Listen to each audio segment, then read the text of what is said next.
Welcome everybody to the Real On Parenting. Listen, I'm already laughing, but this is a serious subject. But we can't help but be ourselves. We are so excited. If you guys are like, "Hey, that does not look like Danielle. That does not look like therapist Danielle," it doesn't. He does not look like they're not related or nothing.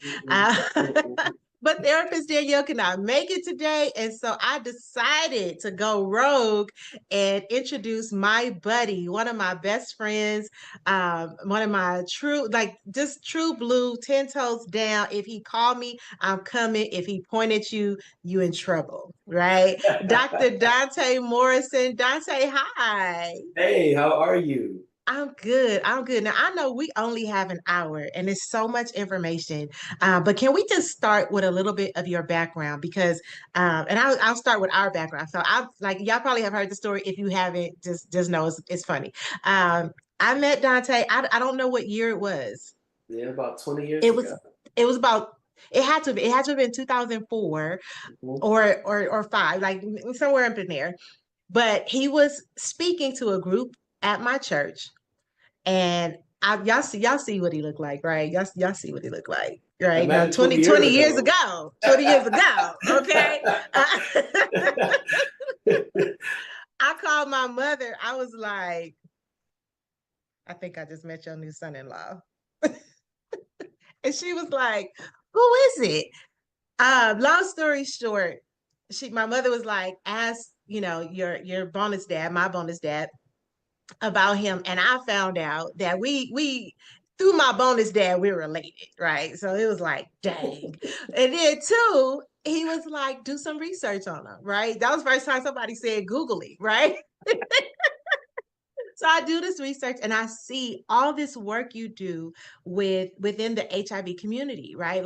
Like your passion for educating, your passion for just making sure that that communities of color, or not really just communities of color, but you had a focus because you were Right. literally in the heart of LA. Um, Mhm. and and your desire to just make sure that people are informed and that they are taking preventative measures, and if they have HIV, that they are doing what is necessary to stay alive. In that journey, and in me doing the research, because I was gonna find out who you were because you was fine, okay. I discovered that you yourself had HIV, right? And Mhm. I was like, well, double dang, right? Because the first Mhm. dang was we was related. The second dang was he got HIV, right?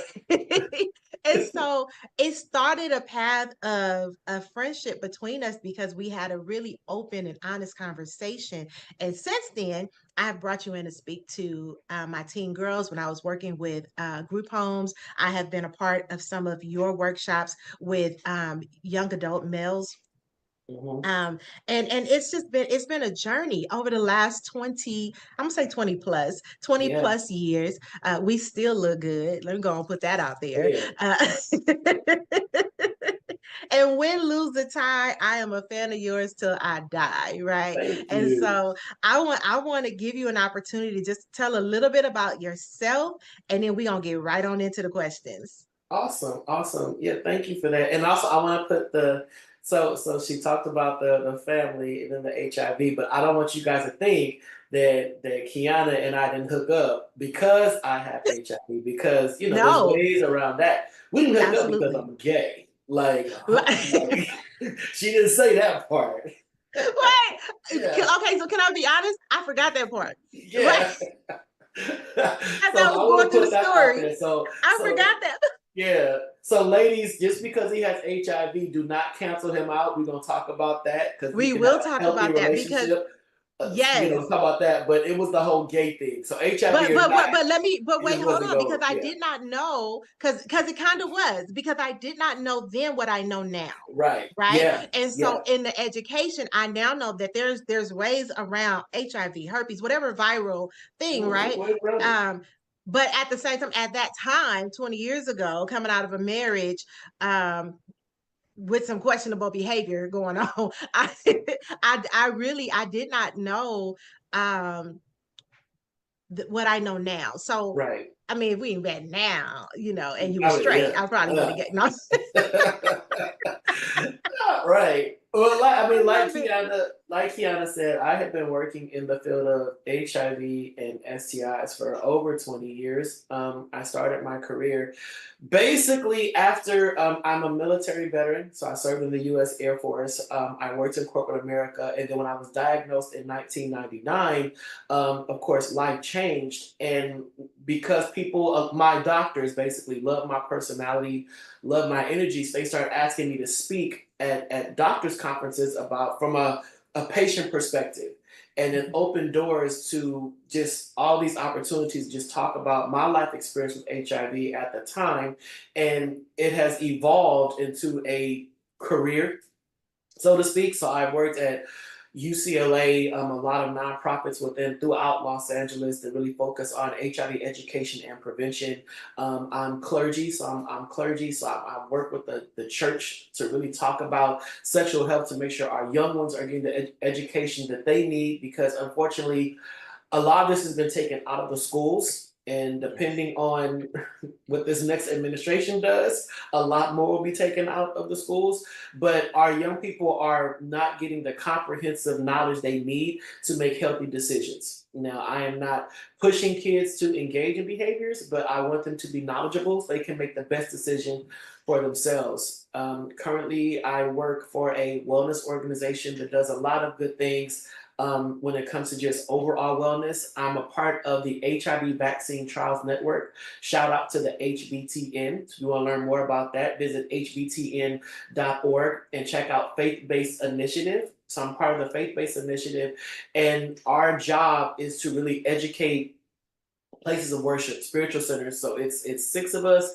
We are from all different faiths, and this conversation right now is, believe it or not, a part of that initiative to do the work to Yes. make sure people are educated about HIV, HIV vaccines, HIV prevention efforts, sexual health, the whole gamut. So kudos to Kiana for just providing this opportunity to talk to you, because mothers, you need to be empowered so you can have healthy, informed conversation with your young ones about their bodies, themselves, Yes. sex, relationships, dating, the whole nine. So I'm excited. I'm also a doctor. You know, I got a PhD in global leadership. So just a little. Yes. And the way I was So screaming yeah, while watching the yeah. live stream. Anyway, so I want to a couple of things you said. So one, thank you for being a veteran.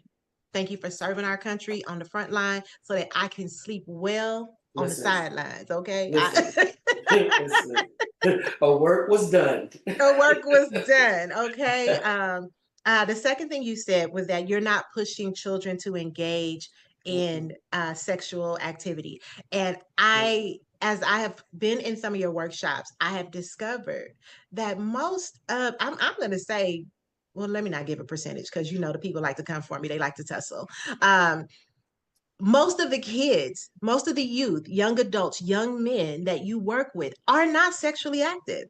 They are attracted to the same sex. They are not sexually active, and I think that that's something that a lot of people have a misunderstanding about. Right? I have a lot of very healthy relationships and friendships with men, and in the dating world, it's like, so you ain't never did nothing with never, right? And I find that people don't know how to have healthy relationships with the Right. opposite sex, so they can't believe that same-sex relationships can be healthy without there Right. being any sort of sexual attraction or whatever. And even if there is, sometimes you just be like, I'm attracted to you sexually, but I'm making a firm decision not to do anything with you.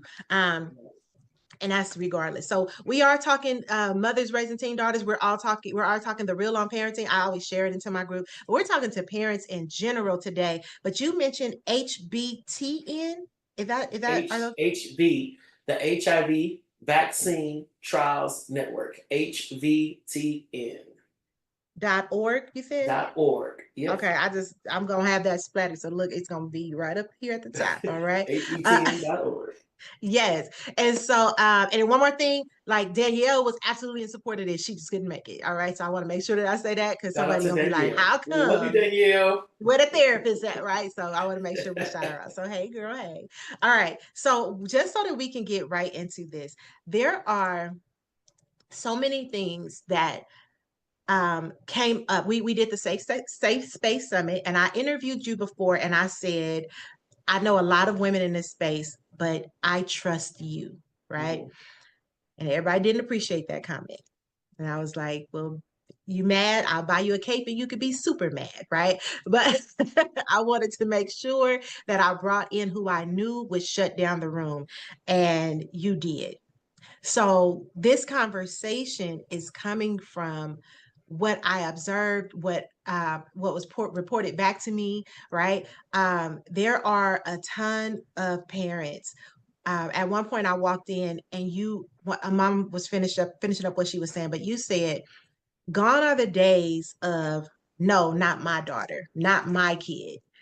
And I wanted to touch on that because so many parents are going, no, my little Susie is just over there playing Mm-hmm. with Barbie still, right? Not Mm-hmm. knowing that little Susie is making Barbie and Ken do all the things she done seen on HBO or on her phone, Mm-hmm. because it's so easy to have access. Or When Barbie you and Barbie. or Barbie and Barbie, right? Or Ken and GI Joe, whatever Mm-hmm. it is. Can we talk about that? That just the mindset of parents who feel like, nah, this my kid is not exposed. My kid doesn't know anything about it. What do you Right. say to that? I mean, I think that a lot of parents need to go back to their childhood and the stuff that they learned about their bodies, they learned about intimacy, and what they learned on the schoolyard. You know, it's changed now. It's more hyper. But I think that if we go back to our days of ago when we were little kids running around the playground, our bodies are already feeling some kind of way. So we Yeah. end up getting, hide and go get it, those kind of days. And then kids talk. Kids talk, kids want to be grown, kids think they know it all. So they'll misshare information about sex, their bodies, what they're doing. A lot of kids Mhm. will lie about what they're doing, but nowadays kids know how to Google. Yeah. Kids are very tech savvy. So if you tell them something, they're going to research it. We have a lot of data driven journalists that's in the fourth and fifth grade. They're going to Right. say, well, my mommy said if I do this, this would happen. And then they'll Google it and they'll see that mommy was lying. Or they'll see Right. that Or mommy one of made their up friends to something. say, go Google that Yeah, because your they'll say, mama no, lying. Google that. That's not true. That's not true. This is where babies come from. This is how a baby looks coming out. The whole nine, everything is online.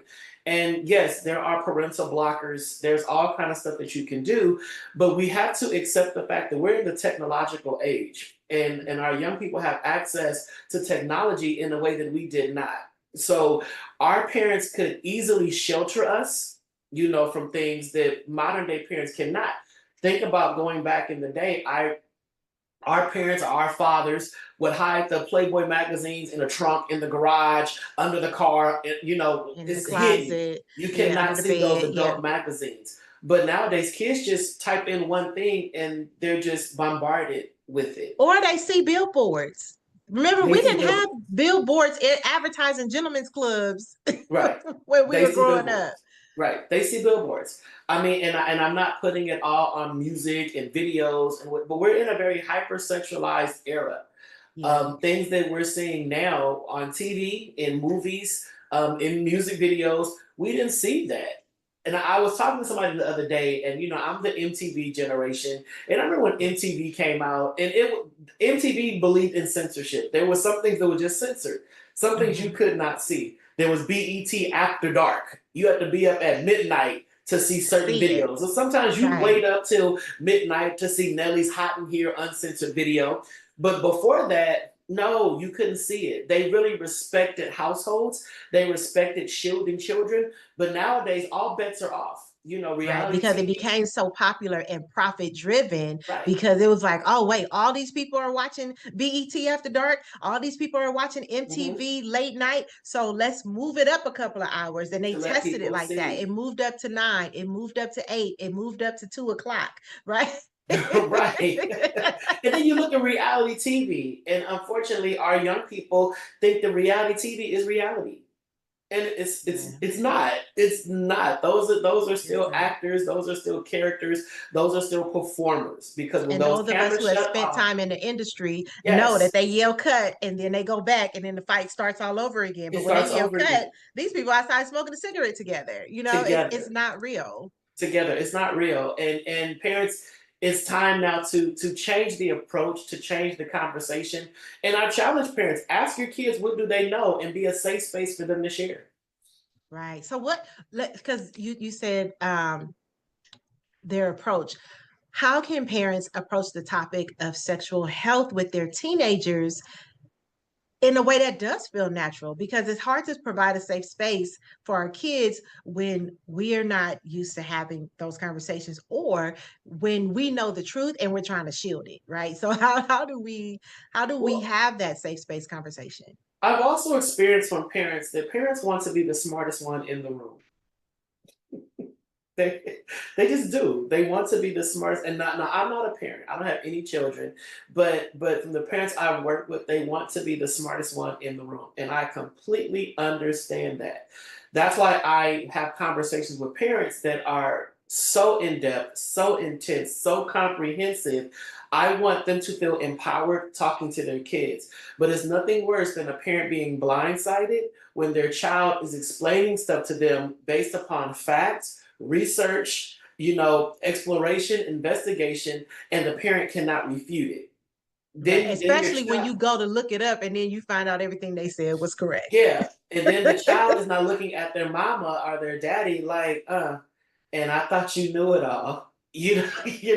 That's a sucker punch to a lot of moms. So Right. I challenge moms to, although it's going to be uncomfortable to talk to your son, to talk to your daughter about sex and intimacy, you have to investigate and you got to see what they know already. And Right. then you add the layers of responsibility on it, because sex is one thing, being sexually responsible is something totally different. And a lot of our kids, they know the mechanics of sex, but they don't know how to be sexually healthy. And that's where you come in as a parent, because although you do not want your child out there having sex, I do not want your child out there having sex. You, as a parent, still have to accept the fact they may be doing that. So now you need to be the responsible adult and teach them how to do it responsibly. Period. Absolutely. And I remember I was really young, probably about 5 or 6, when I first asked my dad about sex. Like what like well, I was specifically asking about where babies come from. And I remember him taking a deep breath and saying, "Can we talk about it tomorrow?" And the next day, because back then you had to go to the library. And the next Mhm. day it was like 85 books. And he was just like, "You're a reader. Go read." Go read. Go read. And like all the books had pictures, all the like it was his best attempt, right? Um, and bless his heart because he tried. But at that time, it wasn't easy and it wasn't nearly as much information available as it is Right. now. Now, I know that as it relates to sexual health, there are some key elements that moms should ensure, or parents. I hate to keep saying moms just because I'm a mom, but parents should ensure that their kids understand by the time they reach teenage years. What are some of those key elements of sexual health that they, just the education part, that they should, like, your by the time your child gets to high school, this is what they should know. They should at least know their body parts. So Let's no start with TT, wee that. wee, and Nene. Right. Let's start with that. Let's start with that. They should know their body, but they should know the proper names of their body parts. I when I do my talks to kids, to middle school and high schoolers, it's amazing how many of them do not know the fluids that excrete from their body. They don't know certain body parts. They don't Mhm. know the proper terminology. They don't know that. And I think that it's important for parents, after a certain point, you need to stop referring to your child's penis as his Peter Weeder and stuff like that. No, he has a penis. He has a penis. Right. So he should Right. not be in the fourth grade saying, "Oh, my Peter Weeder hurts," or "My Peter Weeder, is sticking out." No, Right. your It penis should. is erect. And let me and tell to you, know that. as a person who has a daughter in seventh grade, they are using the correct terms. Maybe not in front of their parents, but if they not saying penis, they're using the D word for it, right? And Right, so that's something that parents need to be mindful of as well, because why can't your child, like, why aren't they comfortable saying the correct word, right. but they'll say all the other words? And and even when I did the summit last weekend, you know, talking to a room full of girls, I have to respect the fact that I'm a man. You know, Hmm. albeit gay, Absolutely. I'm still a man. And I'm a cisgender man, so I don't share their body parts. I Right. do not. So I'm always respectful when I'm talking to girls to not come across as a man talking about their body, because Right. that is not my place, that's not my position, that's not my role. You know, unfortunately, we live in a country where men feel they have the power and the privilege to tell women what to do with their bodies. I do not believe that. I do not support that. I do not condone that.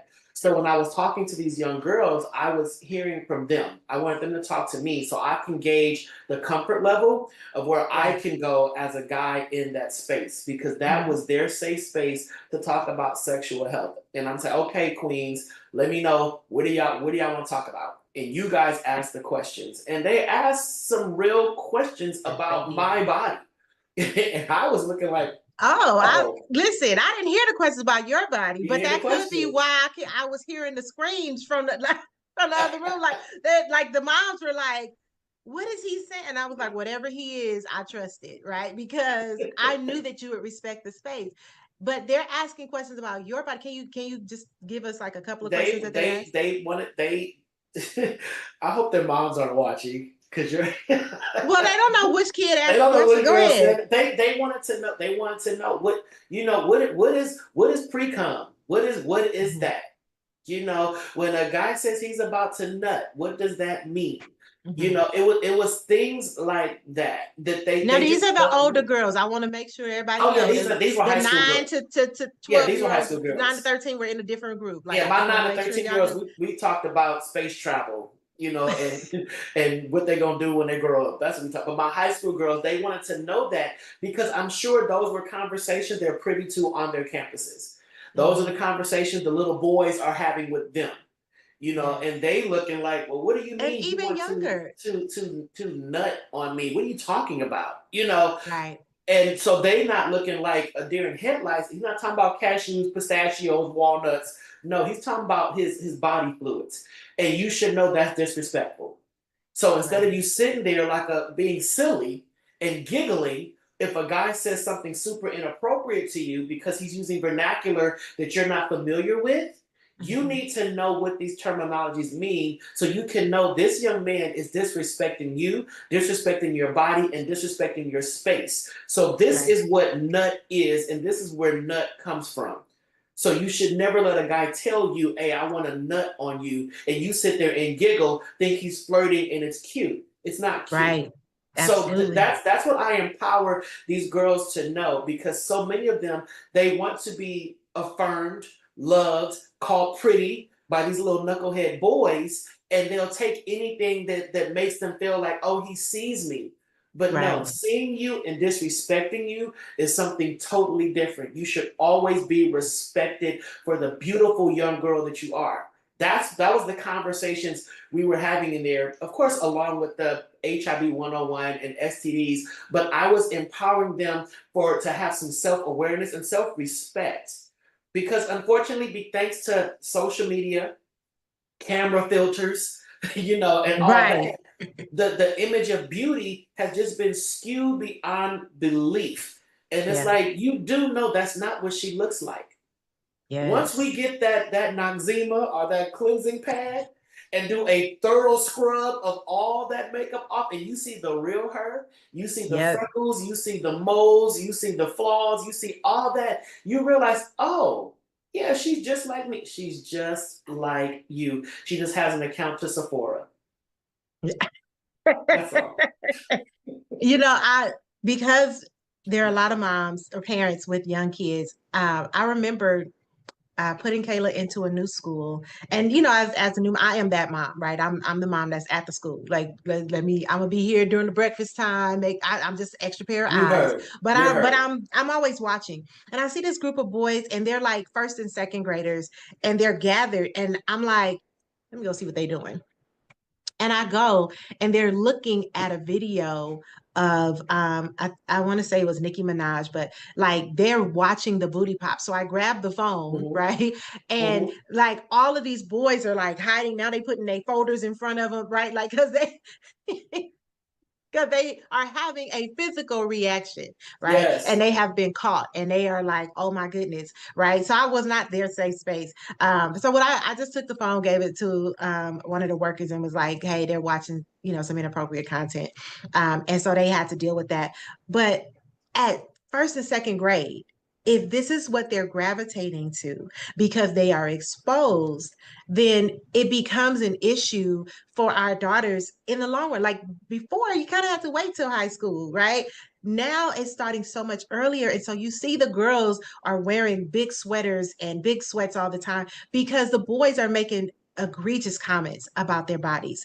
My daughter said a comment that a boy made about me. She was like, please don't wear leggings to my school. Don't wear, like, I need you to be completely covered. But I went to go watch her play football. And she's like, put your sweater on your waist. I'm like, I'm cold though. Like I need it on my arms, right? But it's because of the things that are being said. And as parents, we have to be mindful that this behavior does not start at high school, college level. Like we have to start preparing our kids to have informed conversations well before then, right? Like something as, I mean, the little girls are not off the hook. Like they say some crazy things as well, right? And then when you find out it's your little girl, that's a whole nother conversation you got to have with folks because it's very difficult. So Dante, what questions um, should moms be prepared to ask their or parents should be prepared? Because again, my first conversations about sex were with my dad. So, what conversations should parents be prepared to ask their kids? I and I just want to go back a little bit to how you just shared about the girls having to cover themselves and all that. I think Mhm. there's a bigger issue that we're yet tackling. Body shaming and the power that we're allowing these young boys to run with. At Mhm. some point, these young boys need to be sat down and say, "Yo, listen, you don't. This is what you don't say. This is not cool. This is what if that was your mama? Stuff like that. Because we're forcing girls to not be proud of their curves, to not be Right, proud of their bodies, to not feel liberated enough to wear what they want to wear so they can be comfortable yet appropriate, for right, fear that little knucklehead boys are going to say things that are inappropriate. And that starts at home. So I right, think it's time for us to also start conversations about raising sons and raising respectable young men, because it's really gotten out of hand. I think the sexualization of women is so unfortunate because it's setting a standard for these little girls to think I'm only going to be seen unless you see all of me. right. Now, there's a difference between just showing your goods for approval versus showing your goods because you done worked You're off all comfortable. summer to get your body together. I know a Right. lot of moms Or after because they you just freaking hot. yeah, I know a lot of moms after they give birth, it's like, I gotta get my body back. I gotta get my body back. Right. This little human took my entire stomach. So Yeah. they work hard to get their bodies back, and then once they got the body, they're like, "Yo, look at what I did. Look at what I accomplished." And she should not be forced to put on a big, bulky, lumpy sweater. Right. Because men are going to look at her and do catcalls and whistles. No, that is a problem.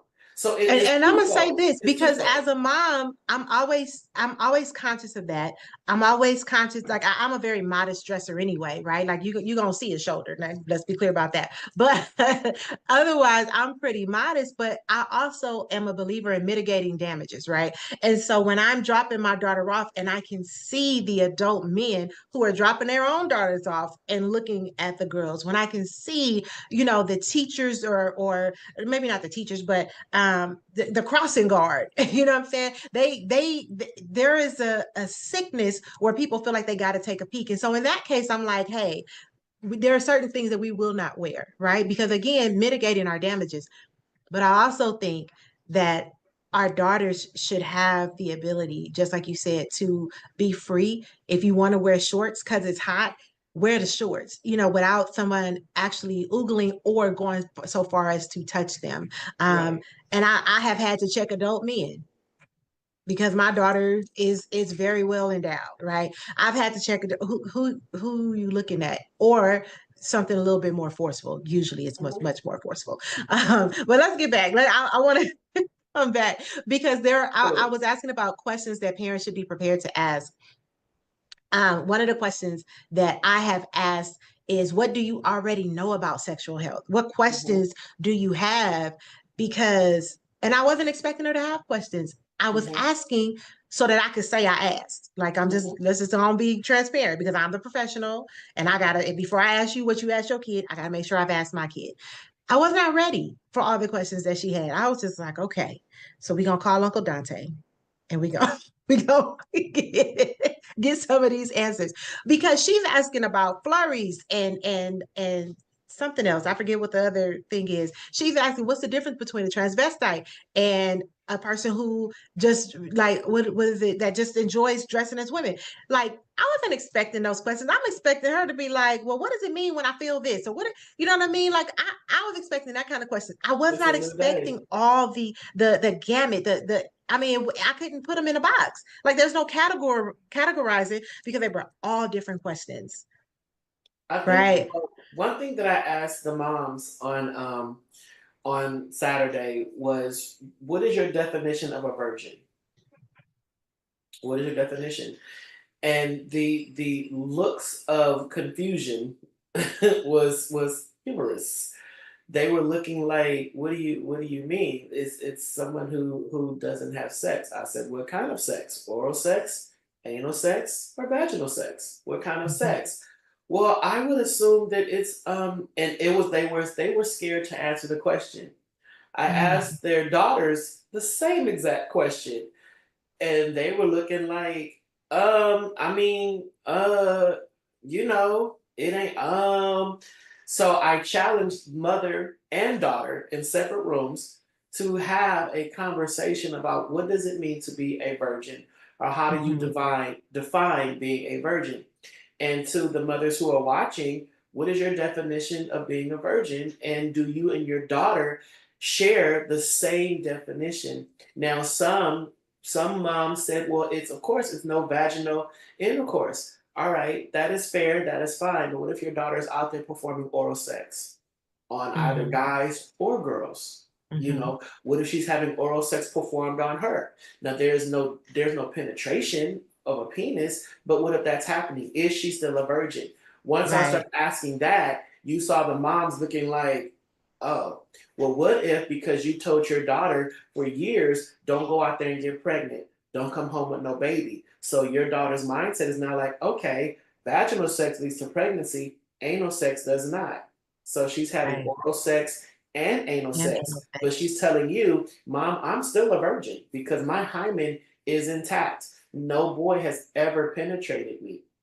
What if your daughter is a lesbian and Mhm. she's being intimate with girls only? Now, there's a lot of digit sex. These are your digits. There's a lot of digit sex, digit Right. And penetration. toys. Yeah, Right. toys, all that. Is your daughter still a virgin because she's not had a penis inserted into her vagina? Is she still a virgin? And these are conversations that I've challenged moms to have. Let's start there. Let's start there with the simple definition of what is a virgin, the simple definition of how does virginity look. Let's start with that. And then moms and daughters can sit at the table while eating popcorn. She got her soda, mom got her wine, and they're really just unpacking this from a healthy perspective. Because again, you are two individuals, you are two females with female parts. So, mom, you should be able to have a healthy conversation with your daughter about your female parts to say, Right. what's going on with your female parts and how are you defining a virgin? And on top of that, the biggest takeaway is be prepared for what she says. Sip your wine, keep a blank face, show no Okay. emotion, and then proceed. Because the minute you lose your poker face, she's gonna go from this to this. She's Right. done. She's done because you are now no longer a safe space. And if you're the kind of mom that is very reactionary, you're a yeller, you're a this, you're a that, and she's out there doing stuff, or she has questions about things and she wants to come to you, she's not gonna come to you because she's like, if I go to my mom with this, all she's gonna do is she's gonna yell at me. Instead of sitting me down and giving me the answer, she's gonna yell at me. So if your daughter comes to you, now, my mom, this is your teachable moment. If this is Mm-hmm. you, mom, this boy likes me and I like him and I'm feeling some kind of way. Don't you be out there, yada, yada, yada, yada. And you just rah, rah, rah, rah, rah. She's going to shut down. She's never going to tell you about no other boys that she meets. But if you sit her down and say, okay, well, what kind of feelings are you having? What do you Right. think you want to do with this boy? What are you and this boy talking about? And if she can exhale and talk to you and you have now become her safe space, the odds of your daughter being out there engaging in reckless behavior, it goes down. Same thing with when I mentored a lot of young gay boys. A lot of young gay boys that had no parental figure because they were kicked out of their homes. They were living on the streets. They were just trying to survive. When I became that mentor, uncle, father, their risky sexual behaviors dropped because when they would meet somebody that wanted to go further or start a relationship, nah, you gotta meet my dad. Nah, you gotta meet my uncle. Nah, you gotta meet Pop. And I would meet their boyfriends and I would say, yo, that one ain't the one. That one ain't the Right. one. That's a good one. That's not a good one. And they began to feel more loved, more supported, Mm-hmm. and more heard. But when people don't feel heard, they're chasing after that validation. So your daughters want you to hear them because they're in a different dispensation in time. So if you are a mother raising a daughter, don't be her friend because you're not her friend. You're her mom. You are her Yes. mom, and she needs you to be her mom. But still, don't be so rah rah if she comes to you with stuff that she's feeling or thinking about doing. Be in a position to have a healthy conversation. Listen, that red or white, whatever you go with, your prosecco, pour some juice in it. Do what you got to do to keep you calm in the moment, and Or then just some have that. chamomile tea. We ain't trying to make alcoholics or trigger anybody to go back Yeah, into because some of alcoholism. y'all gonna be on the bottle dealing with y'all daughters. They gonna have y'all emptying out bottles, talking to them. But be soothing in the conversation. But I would first say, Kim, like you said, start with that daughter. Let's define what virginity is and what a virgin is. Let's Mm-hmm. start there and then work our way up. So I want to get into like a HIV 101 because I think that it's important that people just have like basic facts. Yeah, man. And this is because, or the reason I'm bringing it up because something you said reminded me. I used to work with an after school program, right? Mhm. And there was a young girl on high blood pressure medicine, so Okay. she thought. Her mom did eventually tell me because I was over the program, like, hey, so my daughter has HIV and this is what it is. And so they were giving her high blood pressure medicine, which is what they were telling her, you have to take this every day, blah, blah, blah. And I kept, of course, I'm like, all right, like, thanks for the information. Let me have my, what is it, P2E? What was it, the protective gear, gloves, basically. I wanted to make sure I had gloves. Is there anything that I need to have, just in case? Gloves And for we talked, what? huh? What you got gloves for? Was she bleeding on you? Well, because like, what if she falls, hit her head, something, you know what I'm saying? Like that was my listen, don't play with me. I always got a paper cut, okay? Like I'm Okay. going, I keep gloves in my trunk to this She day. walking in the No, classroom. This. Listen, I was Oh doing the my best with the information I had. You're not gonna do this to me. But my thought process was when she gets to high school, if they God. never tell her Oh. what this medication really Oh, the is, daughter didn't know? no, she thought it was blood pressure Oh. medication. That's why I kept doing the air quotes, man. Oh. So, but at the time, she was really young. She was like third, fourth grade. So, Oh, okay. the parents Okay. are just like, ah. But Okay. I kept thinking at some point she's going to be in high school, and she was a Right. beautiful little girl, Uh-huh. definitely the girl that the boys was going to be after, right? Boys So are I'm after like, ugly girls too. well, but she was a very beautiful girl. Okay, I don't want to me. Don't sleep. Boys is after the body, not the face. They after the body. So just I'm a boy. I wasn't. I tinkered. We after the body. My So point is, she can have hair like mine, but if the body is banging, oh, she gonna pull a boy. my So point is, just saying. I was wondering, what if they never, because I'm not in contact with them anymore, but I was just like, what if they never share with her? Or what if they share with her too late Too late. that this is not blood pressure medicine. It is HIV medication, right? It's Because they were positive. And they conceived her. And so, here it is, this mm-hmm. married couple, and they are moving forward, right? But and there are definitely ways to have a baby without them being exposed to 100%. HIV. Whatever, for whatever case, this was not the case 100%. in this situation. Um, so this kid has it, and so I kept thinking, dang, like when she gets to high school, they're gonna be boys, and Mm-hmm. if she is sexually active, now we have a high school that needs this whole class, right? Mm-hmm. And I don't think people really take it seriously when they're thinking about how HIV is transmitted. So can you just give us like in 5 minutes HIV 101? Bet. Say less. Say less. There are 5 body fluids that transmit HIV. 2 body fluids a woman has. 2 body fluids a man has. 1 body fluid we all have. That 1 body fluid we all have is blood. So everyone has blood. So if you're HIV positive and your blood is exposed to someone who is negative, they're at risk for infection. The 2 body fluids a woman has: breast milk, vaginal secretions. Breast milk, vaginal secretions. 2 for a man: pre-ejaculatory fluid or pre-cum and semen, the actual cum nut. So those are the 5 body fluids that can transmit HIV. Is HIV present in tears, saliva, sweat? Yes, it is present there, but it's not in a high enough concentration to cause infection.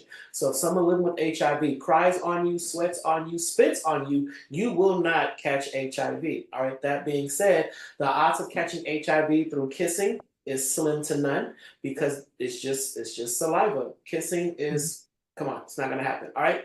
When it comes to how you can transmit HIV, of course, we all know sex, but there's oral sex, anal sex, and vaginal sex. All right. Notice I did not say there's gay sex and straight sex because you can have Right. anal And you sex. didn't say positions. You just say doggy No, style, missionary. right. Didn't say that. Oral sex, anal sex, vaginal sex. You can be in the anus of a man or a woman, so it does not matter. All right. So the highest risk is anal sex. That is the highest risk kind of sex you can have is anal sex. Vaginal sex is second. Oral sex is third. Oral sex, the odds of contracting HIV through oral sex, I'm not going to say a slim to none because it has happened, but that's because there's been an exchange of blood in the mouth. How can you have blood in your mouth? You got bad oral hygiene. Brush your teeth. There's blood present. Person brush your teeth. Blood present. You start kissing. There you go. All right. So Or that's that. eating like sharp things like chips. Like Sharp when I say chips, stuff sharp, like that. yeah. They can cut the gums. But now People with somebody's gonna braces ask can cut Dante, the in gums. oral Mhm. sex, there is pre-cum present and there is semen present, if assuming you go all the way. So um, Yeah. like when you say that it's slim in oral sex, does that include that So part? if you are so yeah. So it's slim. So if you are going down on a girl and she's on her cycle and you get blood in your mouth, can you catch HIV? Probably not. Probably not unless you have open gashes in your mouth and now it's going directly to your bloodstream. If you're performing Okay. oral sex on a man and you get pre-cum or cum in your mouth, can you catch HIV? Same situation. Probably not unless you got gashes and cuts all up in your mouth. And then if you swallow, it is safer to just swallow the cum. You got stomach acids, all that kind of stuff that it just kills it the whole night. So you're good. You're Wait good. a minute. Wait a minute. So, did you But just he's tell only the got world? 5 minutes, so I was just Okay, trying to but just real get quick, off it. did you just say it's safer to swallow? Go on, swallow. Go on Okay, there. okay. I'm just Go on, swallow. listen. This is a parent show. I was just Hey, go on, there is swallow. a Now, husband somewhere telling yeah, his wife. yeah. Now, my moms, I know you're not gonna tell your daughter if you out there, make sure you Don't swallow. You're not gonna do that, no, don't do that. But in the event your daughter tells you, Mom, take a sip. There's more. All right. So when it comes to that, then of course, sharing needles. If you are sharing needles for like tattoos, piercings, drug use, you can be exposed to HIV through the blood because there's blood present, of course, with needle sharing. So we always tell people who may be a substance user, they're addicted to substances, they cannot stop sharing needles. We say you shoot up first. So you go first. If you go first, there's nothing present. So therefore, you be the first one. When it comes to tattoos, tell your kids, hey, you go to a reputable tattoo parlor. Kids nowadays are loving tattoos. They loving body art, but sometimes they're going to very unsafe spaces to get them. They have their cousin's best friend's mama do it, and the needles are old and dirty. They're sharing the needles. Don't do that. Go to a reputable tattoo parlor where they're pulling out a fresh needle to get your tattoo. The last one is mother to infant. So if you are a woman living with HIV, and if you are not in HIV care, you're not taking your medications, that is how HIV is transmitted to the baby. All right. So usually back in the day, they would just always give a C-section to mothers who are living with HIV and take the baby directly out because the baby is exposed in the birth canal. That's where the blood is present. It gets in the baby's mouth, the eyes, the whole nine. Then they will test the baby for upwards to 3 years to see if the baby seroconverts. That means it goes from HIV negative to HIV positive. However, with new advances in medication, a woman who is living with HIV who becomes pregnant, if she is virally suppressed, she cannot transmit HIV to her baby. Now, viral suppression means there is no HIV detected in a milliliter. I forgot the milliliter of blood. All right. They Okay. cannot detect HIV in the blood. All right. So you go get an HIV test. If you are living with HIV and they do a viral count, that means you're undetectable. You cannot transmit HIV. That is called U equals U. Undetectable equals untransmittable. Undetectable equals untransmittable. This is beautiful for serodiscordant relationships. A serodiscordant relationship means one person is positive, living with HIV, one person is HIV negative. So let's just say, for laughs and giggles, Kiana and I get together. I'm living with HIV, Kiana's HIV negative. If I am undetectable, meaning I am taking my treatment, taking my therapy every single day, and my levels reach undetectable, we can have unprotected sex and she will not contract HIV. It is impossible. She will not contract HIV. So that is what undetectable means. All right. So if a person is undetectable, they cannot transmit HIV. So let Question? me ask you this, because somebody's going to have this question. Mm-hmm. Does undetectable mean that they are cured? No, you still got HIV. HIV is, you cannot cure HIV. There is no cure for HIV at this time. The HVTN, HIV Trials Network, is working on that cure, but right now there is no cure for HIV. Once a person is diagnosed with HIV, they have HIV until the day they die. HIV and herpes, both of those are viruses. Viruses cannot be cured. Bacterias can be cured. Syphilis, chlamydia, gonorrhea, those are bacterias. They can be cured. All right, that's through that shot. So if your child comes home and they say, Mom, I think I have syphilis, chlamydia, or gonorrhea, yes, you're going to be irritated and annoyed because they're irresponsible, but you don't have to pass out. Take them on down to the clinic, let them get that shot or get their pills. They'll be all right. If they have HIV or herpes, take a deep breath and say, okay, let me go back and look at this footage with Kiana and Dr. Morrison and see what do I need to know.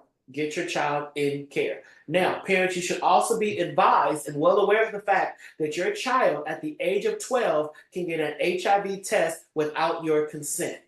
And Right. if your child tests HIV positive, by law, whoever tested them or the clinic cannot tell you their HIV status. I know you're probably sitting here like, that's my baby. And No, I pay by the law, insurance. if And your I'm, child is yeah. 12, over 12, they can go to the clinic, They can get the test on their own, and they can be diagnosed with HIV and prescribed medication, and we can never tell you. We can't Right. tell you. The only Now, way you will somebody's know, going to be pissed off about that. But they'll be all these right. laws were implemented Right.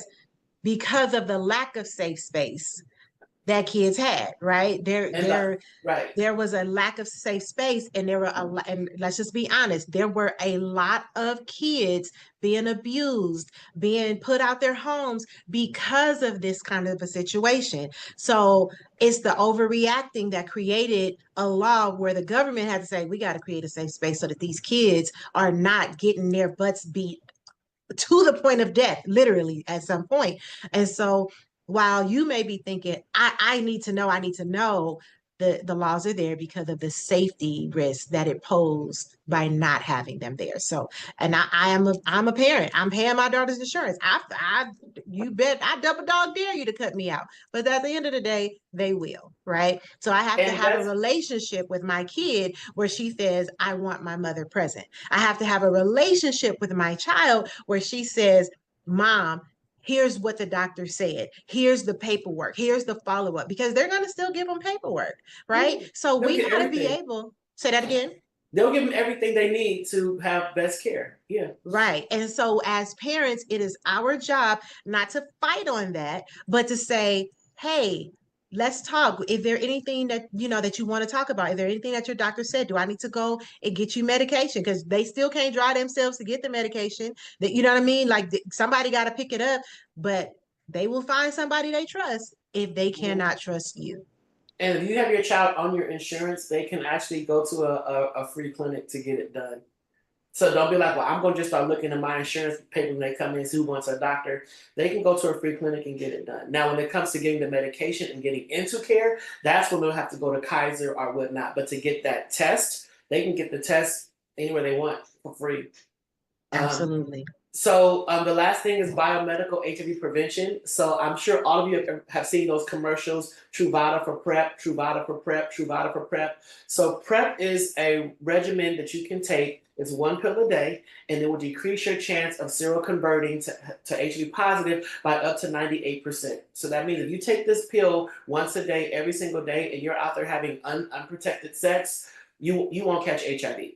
All right, so it's a one-day regimen. So it is for men and women now. So men get Truvada or Biktarvy, women get Truvada or Descovy, and women get Descovy. So these are medications that are out there. They're on the market. If you are someone who does not like condoms, you're like, I don't like condoms, but I love having sex. All right. And you don't know the status of your partners. You like, I don't like asking all them questions. Just come on, do what you got to do and go on somewhere. You can get on PrEP and take that pill once a day.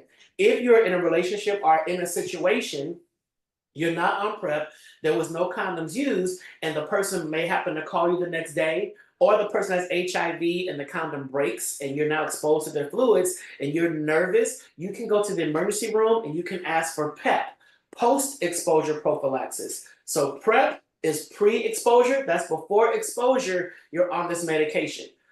PEP is post-exposure. That means after you have been exposed, you now want to run to the doctor within 72 hours to get on this medication. You will take PEP for up to 27 days, and that's going to decrease your chance of seroconverting to HIV positive. So PEP, post-exposure prophylaxis. The condom broke. You find out after you have sex, the person has HIV. You have 72 hours, 3 days to get on PEP to decrease your risk of actually contracting HIV.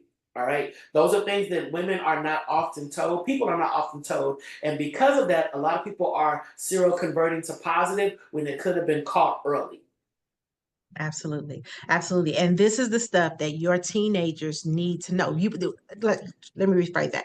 We as parents definitely need to know this information.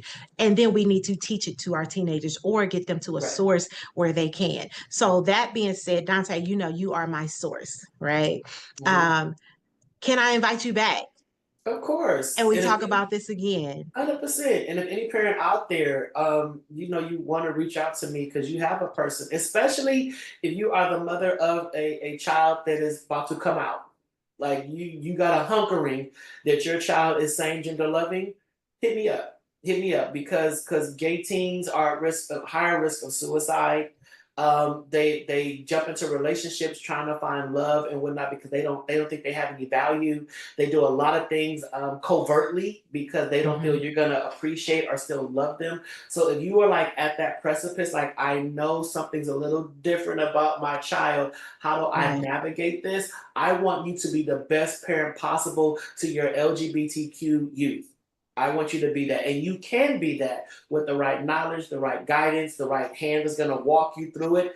You didn't do anything wrong. There's nothing you did wrong. And please don't fall into the mindset of who touched my child. Mm-hmm. Okay, molestation, sexual assault does not lead to same-sex attraction. No, that's not it. Your kid is your kid. Period. You gave birth to a beautiful child, and they just so happen to be gay. Look at me. Come on, look at this face. And He, still wonderful, he still gay. wonderful. And because you said that, I want to say to the faith-based community, so often we act as if our children being gay, our friend being gay is the worst thing in the world. Our children getting pregnant is the worst thing in the world. And there is this assimilation of known sin versus the hidden sin. And while this, I'm gonna just say it because it's my show, and Danielle can come in and fix it later. Uh, if your mindset is my child is attracted to the same sex or my child is actually having sex and that's worse than me living in this marriage and not having sex, let's go on and dial that back. Because if you're going to stand on sin is sin and no sin is worse than the other sin, that gossiping you do, right? Because I believe my Bible tells me to watch my tongue, right? All the other things, not having sex with your spouse that's the only thing that marriage is promised. The Bible only promised sex in marriage. That's the only thing that's promised. The love, you're supposed to get that before you get married. The understanding, you're supposed to get that before you get married. So can we please stop putting it on our children as anything sexual that they are experiencing as if that natural desire is not already inside of people in general? If we're going to pretend like, oh, it shouldn't be, and girls don't have sexual feelings at young ages, and boys need to be taught to suppress theirs. And I get all of that. And still, your desire to pick and choose which sins you gonna call out and which sins you gonna put your kid out for while you also taking back a spouse that's been cheating repeatedly. Let's just go ahead and dial that back. And I can We're say gonna go that here. We're gonna go because it's here. my show. We're gonna go here. Listen, and when you come back, we gonna go deeper there, okay? Because we wrapping up right now. I just have to say that because I think that so many parents, it's the embarrassment or the shame that they feel, whatever, and it's really hurting our youth. When I see homeless youth at 13, 14, simply because they're saying, I'm attracted, they're not doing nothing with the opposite sex. They just simply say, like, listen, this is what I ain't attracted to her. I'm attracted to him. I ain't attracted to him. I'm attracted to her. And Get then out we of the act as house. if our children are not the same wonderful people, that they're not the same A students, they're not the same scholars, they're not the same people who walk around and make integrity-based decisions. Meanwhile, we are destroying our bodies with alcohol and drugs as if it's not a temple. Like, let's quit picking and choosing and then making our kids suffer simply because they have no choice. Because as Dante and I are doing the work, as we are literally taking kids in, it pisses me off. Because so you mean to tell me you got caught in your mama's bed doing something? No, she just simply found out that I'm not a virgin. And then she put, wait, hold on, let me go talk to the mama. So she got caught in your bed? No, she's just not a virgin. Well, hell, neither are you. She wasn't even conceived in marriage. Like I'm confused as to what we are picking and choosing. That's a whole nother show. Okay. All That's right. a And whole nother show. we'll have it That's another a day then. whole nother show. I would love to do a show how to parent a gay child. You say less. Yeah, because Say some of less. these parents they're making it far more difficult than it needs to be. I feel a series coming on. Yeah, because I I'm just parenting kids in general who are yeah. sexually curious, right? And exploring, or maybe they're not exploring, but just I mean, and that's the purpose of this platform. The Real On Parenting is tackling the issues that nobody really wants to talk about. Right. Right. And it's not going to always be Oh, about child support. Sometimes it got to be about how to love your kid correctly and give right. them all the things that they need, even if they decide to do something different.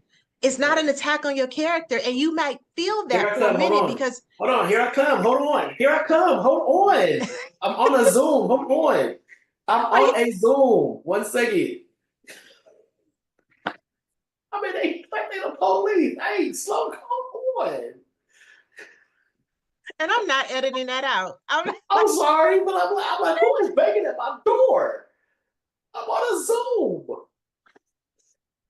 messing up the ending. That's okay. We needed a transition. So, Dr. Donta Morrison, thank you so much for loving me and for loving our community and for giving all that you have. Um, I absolutely love you back. And if you call Love me, I'm you. coming. I Thank you so got you. much. This has been another episode of The Real On Parenting. Y'all, we love you We and we love want you to be you. the best parents. We'll talk to you soon. Bye bye.